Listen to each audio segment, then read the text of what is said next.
Robs, Newton and Keogh launched a Northamptonshire fight back on the third day of the LV County Championship match at the SWALEC Stadium in Cardiff after the visitors were forced to follow on 214 runs behind by Glamorgan, but they still have much to do to save this match. That follow-on came about because of a collapse on the rain-affected second day, which saw Northamptonshire slip to 33 for 5 in reply to their host 371. Adam Rossington and Josh Cobb had started a recovery before the rains on Monday by adding 46 for the sixth wicket, and after play finally got underway after lunch on day 3, Rossington looked to continue that recovery with some attacking shots first thing. He'd begun the day on 24, and after 10 overs of the afternoon, he'd raced to a 50 off 61 balls, with these being just a few of the 10 boundaries he'd struck in that. But he was then run out in the most unfortunate of ways, the bowler Rory Smith getting a touch and a drive from Cobb to find Rossington short of his ground at the non-striker's end. That ended a stand of 91, while only 4 more runs had been added by the time Ben Duckett nicked off to Craig Macheda in the next over. Northamptonshire now on 128 for 7. They needed to get to 222 to avoid being asked to follow on, but were on 136 for 8 when David Willey, in such good form with the bat this year, lobbed up a catch to short leg off the second ball of Andrew Salter's spell. Cobb continued to battle, reaching a 50 off 90 deliveries, the ball after he'd struck his 7th 4.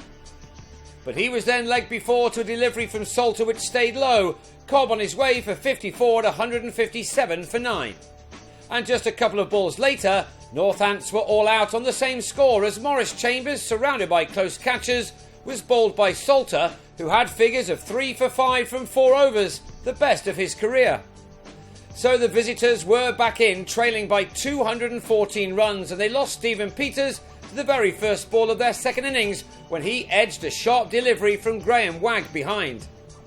It was 15 for 2 as Carl Kurtzer dragged the delivery from Wagg back onto his stumps, and Northamptonshire were in huge trouble, an innings defeat to Glamorgan looking the most likely outcome now.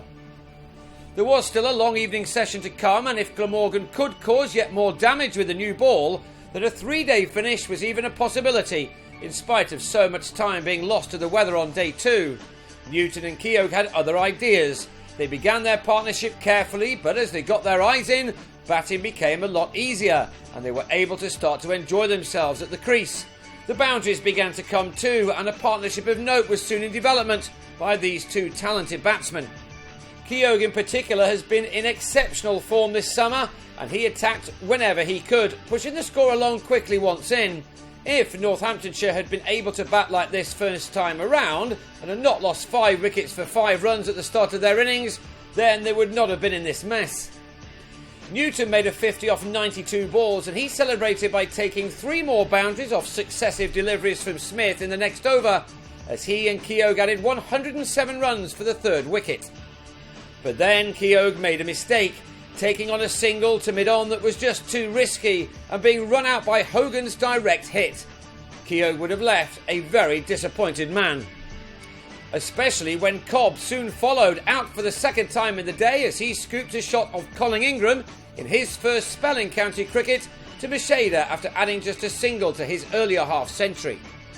That left Northants on 122 for 4, still 92 runs behind, and there were 9 overs left in the day for Glamorgan to cause yet more trouble.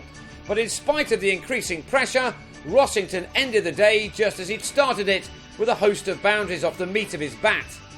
This was the pick of his shots. There were no thoughts of playing for the close, as Salter was dispatched down the ground for a 6.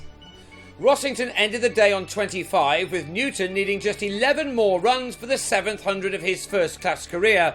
He may need many more than that, though, to save this game. His side entering the final day on 163 for 4 and trailing by 51 runs.